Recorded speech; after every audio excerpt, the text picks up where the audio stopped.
रहीम अस्सलामुअलैकुम। गुज़श्ता रोज़ कराची में intelligence bureau के अहलकारों की तरफ से, इंटेलिजेंस ब्यूरो के डायरेक्टर की तरफ से, तारिक शाह की तरफ से टीम सरेआम पर मुझ पर जो तशद्दुद हुआ, और कोई भी लफ्ज़ जो है उस तशद्दुद की अक्कासी नहीं कर सकता। मैं कहूँ कि जी बेहमाना तशद्दुद था, खूरेज़ तशद्दुद था, ज़बरदस्त तशद्दुद था। जो कुछ हुआ जब आप सुनेंगे तो शायद आपको अंदाज़ा होगा कि मैं ये बात क्यों कह रहा हूँ। तो मैं चाहता हूँ कि ज़रा उसकी तफसीर और पूरी टाइमलाइन आपसे शेयर करूँ कि क्या हुआ, क्यों हुआ, कैसे हुआ और इस वक्त क्या सूरत हाल है। इंटेलिजेंस ब्यूरो के जो अफसरान और अहलकार हैं, उनके पास एक इख्तियार है कि नादरा की जानिब से किसी भी पासपोर्ट या आइडेंटिटी कार्ड की अगर कोई तनाज़े का मामला हो तो उसकी वेरिफिकेशन इंटेलिजेंस ब्यूरो को करना होती है। ऐसे ही एक इंस्पेक्टर ने, जिसका नाम काशिफ था मुबैना तौर पर, बाद में अभी इसकी कंफर्मेशन नहीं हुई, लेकिन वो काशिफ अपना नाम बताता था, उसने एक फैमिली को अप्रोच किया कि जी आपके पासपोर्ट्स की और आईडी कार्ड्स की इंक्वायरी हमारे पास आई है और आप इतने पैसे देंगे तो हम इंक्वायरी रिपोर्ट नादरा को भेजेंगे, वरना नहीं। उस ख़ानदान ने टीम सरेआम से रब्ता किया और हमने अल्टीमेटली उस शख्स की रिश्वतखोरी के वीडियो सबूत रिकॉर्ड करना शुरू किया। उससे पहले 20,000 रुपये दिए गए, फिर 24,000 रुपये दिए गए, फिर 12,000 रुपये दिए गए। तो ये ज़रा एक आध वीडियो उसकी देखिए, पैसे लेने की, इंटेलिजेंस ब्यूरो के इंस्पेक्टर काशिफ की रिश्वतखोरी की। इधर से आपकी रिपोर्ट जो है ना क्लियर होने के बाद 2.5 से 3 महीने इनको लगेगा। 1 2 3 4 5 6 7 8 9 10 11 12 13 14 15 16 17 18 19 20 21 22 23 24। तो ये मामला था, इंटेलिजेंस ब्यूरो का एक अफसर रिश्वत ले रहा था और हमारा ये ख्याल था कि इस रिश्वतखोरी को हमें इंटेलिजेंस ब्यूरो के आईबी के आला अफसरान की नॉलेज में लाना चाहिए, ताकि इदारा एक हमारे नज़दीक उसका वक़ार है, उसकी साख को मजरू होने से बचाया जा सके। तो जो आखिरी किस्त थी रिश्वत की 12,000 रुपये, वो जब ये शख्स ले रहा था और वो ले भी इंटेलिजेंस ब्यूरो के दरवाजे के बाहर खड़ा होकर पैसे वसूल कर रहा था, तो हमने ऐन उस वक्त जब वो पैसे ले रहा था हमने उसको धर लिया जाके और हम उसको लेके इंटेलिजेंस ब्यूरो के अंदर चले गए। हमने कहा कि आपके अफसर कौन कौन इस वक्त मौजूद हैं। हमें अब बाद में कहा गया कि जी देखें जी आप बग़ैर इजाज़त अंदर आ गए और ये सिक्योरिटी लैब्स था, और तो वाकई ये सिक्योरिटी लैब्स था कि वहाँ पे कोई सिक्योरिटी एहलकार था ही नहीं कि जिससे हम इजाज़त लेते अंदर जाने के लिए। और जो पहला सिक्योरिटी एहलकार हमें मिला, हमने उससे कहा कि ये वीडियो सबूत हैं, ये शख्स करप्शन में मुलविस पाया गया है, आप अंदर जाके जो भी अफसर मौजूद हैं उनको बताएं कि हम आए हैं तारुफ करवा के और वो ये वीडियो सबूत आपको दिखाना चाहते हैं ताकि आप उनके खिलाफ कार्रवाई कर सकें। इतने में, और मैं जो लफ्ज़ भी और जो जुमला भी और जो बात भी कह रहा हूँ इस यकीन के साथ कह रहा हूँ, और आप भी समझ सकते होंगे कि अगर मैं एक बात भी झूठ बोलूँगा तो वो उसी वक्त निगेट हो जाएगी इंटेलिजेंस ब्यूरो के अंदर लगे हुए सीसीटीवी कैमरों की फुटेज की मदद से। यानी मैं कहूँ जी मैंने हाथ नहीं उठाया और अगर मैंने हाथ उठाया हुआ तो सीसीटीवी कैमरे में नज़र आ जाएगा। अगर मैं कहूँ कि जी मैं लाउड नहीं हुआ तो अंदाज़ा हो जाएगा सीसीटीवी कैमरों से। या मैं कहूँ जी मारा पहले हम, तो किसी भी चीज़ को जो मैं बात करूँगा वो साबित की जा सकेगी। और अगर मैं कोई झूठ बोलूँ तो मैं चैलेंज करता हूँ कि उसको उन सीसीटीवी कैमरों की मदद से झूठा साबित कर दिया जाए, तो मैं ज़िंदगी भर कभी टेलीविज़न पे नहीं आऊँगा। हमेशा मैं ये बात कहता हूँ कि अगर मैं झूठा हूँ तो मुझे हक़ नहीं है कि मैं टेलीविज़न पे या स्क्रीन पे आऊँ और आप लोगों से बात करूँ।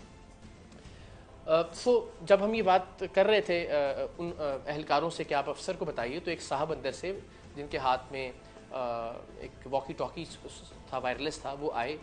उनका नाम था रिजवान शाह, जो बाद में मुझे पता चला जो डायरेक्टर GIT हैं कराची के। अजीब सिगरेट पी के काले होंठ और एक टिपिकल एक जो अफसर होता है उसकी लुक। आते उन्होंने कहा कि जी क्या मामला, हमने कहा जी ये मामला। उन्होंने कहा जी आप बाहर चले। हमने कहा जी आप कहीं भी किसी जगह बैठ के वीडियो देख लीजिए। तो उन्होंने कहा कि नहीं आप ये कैमरे बंद करवाएं, मैं वीडियो देख लेता हूँ। मैंने कहा सर कैमरों के सामने आपने जो भी कहना है, मैं ज़ाती कोई मुलाकात के लिए तो हाजिर हुआ नहीं हूँ, सर के अलावा मैंने कोई बात नहीं की है। मैं फिर वही कह रहा हूँ कि झूठ साबित हो जाए तो मैं मुजरिम हूँ पूरी कौम का। तो जैसे ही मैंने कहा कि जी कैमरे तो सर आप प्लीज़ इनके सामने ही जो भी आपने कहना, ताकि अंदाज़ा हो कि एक करप्ट आदमी के खिलाफ क्या कार्रवाई हुई है। तो उन्होंने कहा इनको बाहर निकालो, अपने जो एहलकार थे। और द मूवमेंट उन्होंने अपना ये मिजाज पलटा, पता नहीं कहाँ से ये IB के लोग निकले और उन्होंने हमें मारना शुरू किया, लातों से, घूंसों से, मुक्कों से। एंड मैं फिर कह रहा हूँ CCTV फुटेज से ये बात निगेट की जा सकती है अगर मैं झूठ बोल रहा हूँ कि सब लोगों ने पिस्टल्स निकाले, फिल्मी अंदाज में पीछे से चैम्पर किया और मेरे जो है ना जो बट होते हैं पिस्टल के, वो मारना शुरू किए। मुझे दीवार के साथ पट खा गया, दीवार से उठा के फिर वापस पिस्टल मारी गई। मारने के बाद उन्होंने कहा जी इनकी शर्टें उतारो, उनकी आंखें बांधो। हमारी ही शर्टें उतारी गई और हमारी आंखें, ज़ाहिर हम उस सिचुएशन के अंदर हमने ज़िंदगी में कभी किसी के ऊपर कोशिश की है कि पहले हाथ ना उठाएं, इवन रिटेलिएशन में भी हाथ ना उठाएं। और मेरी तो कोशिश ये थी कि मैं इन लोगों को ज़रा इंगेज रखूँ सो दैट हमारे कैमरे किसी तरह से जो है वो भाग सके, कोई कैमरामैन कोई फुटेज लेके शायद किसी तरह से कुछ बच जाए और मैं मार भले खाता रहूँ थोड़ी देर। लेकिन ऐसा हो नहीं सका, उन्होंने मुकम्मल तौर पे घेराव किया, हमारी कमीज़ें उतारी गई, बांधी गई और बांधने के बाद हमें एक टॉर्चर सेल में ले जाया गया। वहाँ पिस्टल रख के हमारी टीम, जो टीम सरेआम के नुमाइंदे हैं, उनके ऊपर कहा गया मुझे कि आप कपड़े उतारें। मैंने कहा आप देखें ये ज़्यादती आप ना करें, लेकिन उन्होंने कहा गोली मार देंगे आपके नुमाइंदों को अगर आपकी काम नहीं करेंगे। मैंने कहा जी ठीक है आप कीजिए। और दिल में ज़ाहिर अल्लाह ताला की ज़ात जानती थी, मुझे भी था कि मैं कोई अपने किसी ज़ाती काम के लिए तो इस तज़लील से नहीं गुजर रहा हूँ। अगर इस तज़हीक और तज़लील से, जो कि उनके नज़दीक तज़हीक और तज़लील थी, मेरे नज़दीक तो ये एक एज़ाज़, एक फ़ख्र, एक एवॉर्ड, एक तमगा है कि मुल्क की खिदमत के जज्बे के तहत अगर आपको बरहना किया जा रहा है और आपकी वीडियो बनाई जा रही है तो मेरे लिए तो ये काबिल कबूल है। और मुझे इस पर कोई नदामत या शर्मिंदगी नहीं है। मैं बहुत फ़ख्र के साथ इस बात का ऐलान कर रहा हूँ और आप सबसे शेयर भी कर रहा हूँ। तो मुझे मेरे कपड़े उतारे गए, मेरी वीडियो बनाई गई मुख्तलिफ ज़ावियों से, यानी अपने नज़दीक को मेरी तज़लील कर रहे थे मेरी टीम के सामने। और उस सूरत में कि जब खून मुस्तकिल बह रहा था चेहरे से और इतनी इंसानियत नहीं थी कि आपको जो फर्स्ट एड दे दी जाती, कोई मेडिकल एड दी जाती। हमारा एक मेंबर मेरे सामने मछली की तरह तड़पते तड़पते तकरीबन हमें लग रहा था कि मर जाएगा, और हम सब जानते थे कि उसको गुर्दे का मरज़ है, गुर्दे की पथरी का, और उसको वो सिर्फ एक दरख्वास्त कर रहा था कि मुझे पेन किलर लगवा दें, और वो कह रहे थे कि ड्रामा कर रहा है, उससे और मारा जा रहा था उस तकलीफ़ के ऊपर। फिर सबको करंट लगाए गए, सबको बरहना करके, और दो जो हमारे नुमाइंदे हैं उनके मखसूस आज़ा पे वो जो करंट वाली मशीन है वो लगाई गई, जो अभी तक ब्लीड कर रहे हैं, इस वक्त भी खून निकल रहा है उनके मखसूस आज़ा से, नाजुक आज़ा से। इतनी बर्बरियत, इतनी वहशत। अगर हमने कुछ गलत किया था, एक लम्हे के लिए फ़र्ज़ कर लिया जाए, तो हम पे मुकदमा दर्ज किया जा सकता था, हमें अरेस्ट किया जा सकता था, हमारे कैमरों को जो है वो कन्फिस्केट किया जा सकता था। लेकिन ये जो ज़ाती इनाद था कि ये हमारी बादशाहत के ऊपर सवाल या हमारी करप्शन के ऊपर सवाल, और वो जो करप्शन करने वाला शख्स जिसको हम पकड़ के अंदर लेकर गए थे वो सबका सरगना बना हुआ था। इसको मारो, ये वीडियो बना रहा था मेरी, इसको मारो, इसने मेरे साथ डील की थी, इसको मारो, इसके पास मेरा कार्ड है। बाहर से जाके हमारे ड्राइवर्स तक को वो आदमी लेके आया, यानी उसके खिलाफ टके की कार्रवाई नहीं हो रही। और जो लोग उसकी करप्शन की निशानदही कर रहे हैं उनको नंगा करके, बरहना करके, इलेक्ट्रिक शॉक्स लगाए जा रहे हैं, पिस्टल के बट मारे जा रहे हैं, उनके ऊपर चैम्बर की जा रही हैं पिस्टलें, वो लहू लुहान है, खून से लबरेज हैं, और कोई मेडिकल एड उनको फराहम नहीं की जा रही। तो ये सारा कुछ होता रहा। लेकिन आप ये ज़रा तसव्वुर कीजिए कि ये एक दिन में तो माइंड सेट नहीं बना होगा ना। ऐसा तो नहीं होगा कि अचानक से उनको गुस्सा आया और चले अचानक गुस्सा 4-5 मिनट है, थप्पड़ मारा, आपने गोली भी मार दी, तो चंद सेकंड का इश्तियाल होता है। ये 3-4 घंटे जो था, ये एक उस फिरौनियत की अलामत था, जो फिरौनियत रिजवान शाह में और उसके जो जितने बाकी जो कारिंदे थे आईबी के, उनमें पिछले कई बरसों से, कई दिहाइयों से वो पैदा हुई होगी। कितने मजलूमों को इस तरह लाके बांधा गया होगा, कितने मजलूमों को इस तरह से उनकी आंखों पे पट्टियां बांध के नंगा किया गया होगा, कितने मजलूमों की वीडियो बनाई गई होगी। किसी ने कोई गुनाह किया होगा, किसी ने नहीं किया होगा, लेकिन कितने लोगों की वीडियो बना के उनको ब्लैकमेल किया गया होगा कि बाहर जाके अगर ये कहा या इतने पैसे ना दिए तो तुम्हारी वीडियो मंजर आम पर आ जाएगी। मैंने तो चले हिम्मत की आके आप सबसे ये चीज़ शेयर कर ली अगेन, क्योंकि मेरा पर्सनल कोई एजेंडा नहीं था, मुझे कोई पर्सनल शर्मिंदगी नहीं है इसके ऊपर। तो आप सोचिए कि कितने बरसों से ये काम होता आया होगा, तब उसको इतना एतमाद और कॉन्फिडेंस हासिल हुआ होगा तारिक शाह और उसकी टीम को, कि वो एक मीडिया का नुमाइंदा जिसको पता है कि छोटा मोटा बाहर जाके चीखेगा, चिल्लाएगा, कोई आवाज़ उठाएगा, उससे भी कोई घबराए नहीं, उसको भी उन्होंने अपने बदतरीन तशद्दुद का निशाना बनाया। एंड अल्टीमेटली खुशी की बात यह है कि अल्लाह ताला ज़िंदगी और तंदुरुस्ती दे हमारे ARY नेटवर्क के CEO सदर सलमान इकबाल साहब को।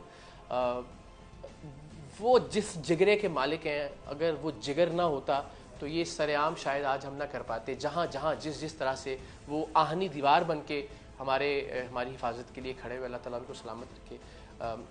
उन्होंने प्राइम मिनिस्टर ऑफिस में बात की, प्राइम मिनिस्टर ऑफिस इन्वॉल्व हुआ, शहबाज गिल साहब जो हैं वो उन्होंने रोल प्ले करना शुरू किया, DG इस्लामाबाद साहब से बात हुई, DG सिंध से बात हुई। अल्टीमेटली इतने सब मामलात के बाद हमें कुछ 3.5-4 घंटे बाद वहाँ से रिहाई मिली। आम आदमी आप तसव्वुर कीजिए शायद 3.5-4 महीने भी वहाँ से बाहर ना निकल पाता।